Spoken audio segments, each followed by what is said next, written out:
This has been a challenging time for media, for us as fans, and for me in navigating through this stuff with my channel. There are challenges to this.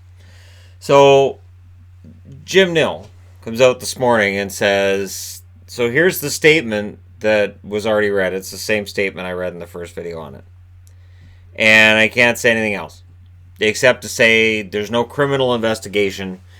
And what's come out since then through Drager, Pierre LeBrun, and a few others is that it wasn't related to abuse of players, so it's not related to anything like a Bill Peters situation. And it was a situation where they had to get rid of him. So something that's been speculated on is he was on this Monty on Monty podcast that I've allowed people to link in the comments on the previous video. And I guess maybe I don't know. It's an incident took place a few days ago that was brought to Jim Nill's attention, and immediately was known they had to get rid of him. So it's possible this could be. Now some people said, well, maybe it's a drinking problem. Okay, but if it was related to that, you would get a person help first, right? Ideally. And the other speculation, and that's what we're left with right now, is could it have been gambling? Now, if he was gambling on hockey games and this came out, that would absolutely be grounds for immediate dismissal. So, we're going to find out in coming days. I don't get the feeling we're going to find out necessarily today.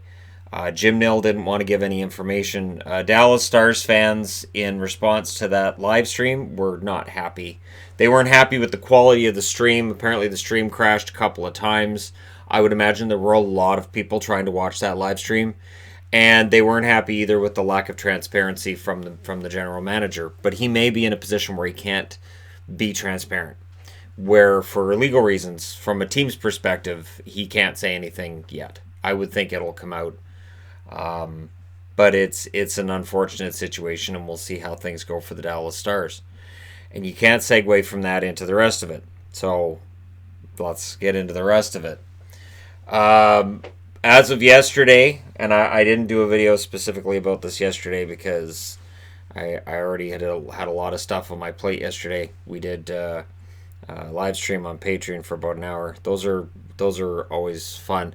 We have them on the main channel occasionally as well, but the ones we have on Patreon are more relaxed and usually attended by like 15-20 people, and it's a completely different environment. And I think sometimes with the way things are going right now in hockey, it's needed for me to just to sort of have a normal everyday discussion just about hockey related stuff and non-hockey related stuff. Yesterday we had a long discussion about sugar-free candy and different places where you get candy from, and all that did was make me miss candy I used to get from Newfoundland every year at Christmas. And since it's around Christmas, it just made me hungry. But the NHL yesterday, in the midst of everything, there was a press conference by Gary Bettman coming out of the Board of Governors meeting. They have agreed that they will set up a hotline. They're also going to set up a disciplinary council, which will overlook things in the NHL related to that. So the hotline can be used by NHL employees. This isn't just players. To report things they've seen and heard. And this isn't about everything. Like, this isn't about if a coach yells at somebody. This isn't about just your basic situation. This isn't something where a player's going to be calling and going, the coach is benching me for no reason. This isn't what this is. This is a response to things that have come out over the last couple of weeks. And it means that coaches and management will have annual inclusion and harassment training, or as management and every other company would call it, just training. And I know even in companies I've worked for, we'll have these training sessions where it's like, what is it? Oh, HR's running a training. Oh no, what is it? It's a sensitivity training. I'm already sensitive. Can I not go? Come on, I'm already sensitive. I'll be sensitive, I promise. Just stop it. Don't make me go to this. And I'm sure for some of them it'll feel like that, where they're going to be sitting there rolling their eyes and going, I already know all this stuff. And sometimes these things are like that. But this is what the NHL's doing, is what most big companies will do.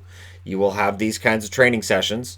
And so, this is what you do. And it's about blind spots. It's about not seeing prejudices that may or may not be there, and just, it's not something that I think leads to a lot of horrible places and bad things. And I know there are people who can't stand it and they hate it, but it's very common in the workplace now. And the NHL is a workplace. So I'm glad to see they're treating it that way.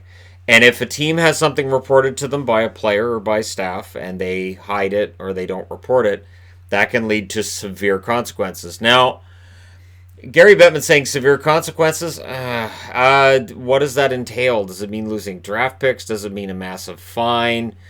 It does. Like, where does that go? I can't see it being an issue. We can go back to the Bill Peters thing. The Flames didn't know. The Carolina Hurricanes claimed that once they knew, they dealt with it. Now, it didn't. There was no system in place at the time for them to go to the NHL. I can't see any reason why Ron Francis wouldn't have reported it. They're still looking at that, and the Mark Crawford investigation is still ongoing. So there hasn't been a decision made. Bettman says they trust the Chicago Blackhawks to continue that investigation, and we'll see where that goes.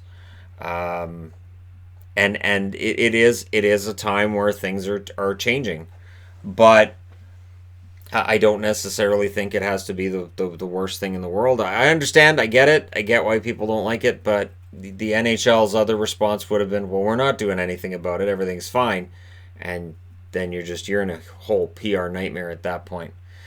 So, best of luck to the National Hockey League as it continues to navigate through troubled waters and issues that really none of us thought we'd be dealing with as hockey commentators, as myself as a YouTuber, or likely any of the journalists working for TSN and Sportsnet likely never thought they'd be dealing with any of this either. And here we are.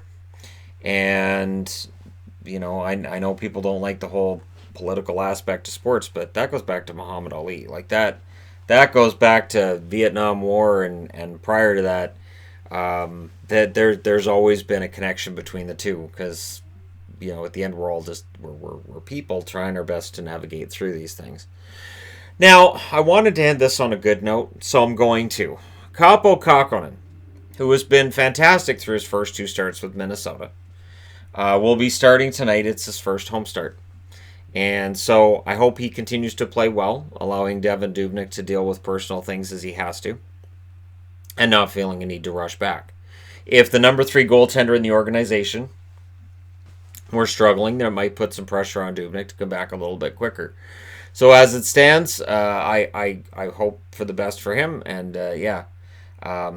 I searched high and low. There are some minor injuries that are potentially resolved, some that aren't. Some speculation about who may or may not be in different lineups for tonight or for tomorrow night. But there wasn't really a whole lot more for me to put on the board. And at the same time, the NHL Code of Conduct coming forward, that is a newsworthy story. So I'm like, all right, I have to do a news of the day and discuss it. I just wanted to end with a happy note, which is Kakkonen starting his first game at home for the Minnesota Wild. Best of luck to him. Carey Price is starting tonight too, so we'll see if he continues his comeback.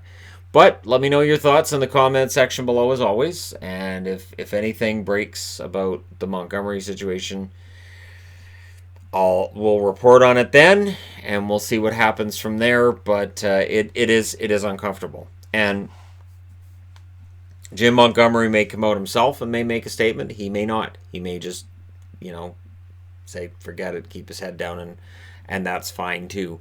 But some different times we're living in right now. And we are currently 15 days from Christmas, so which means we're 13 days from the Christmas break. I'm kind of looking forward to that, to be honest. I think there's some fun stuff I can do during the Christmas break this year. So by all means, stay tuned to the channel from now until then. So again, let me know your thoughts in the comment section below. I would like to thank on Patreon Dallas Rousel and Dayton Watcott for their support on Patreon. And in allowing this channel to continue to provide daily content to you fine people. And thanks to everybody who watches, comments, and all that other wonderful stuff, liking, disliking, whatever they're doing.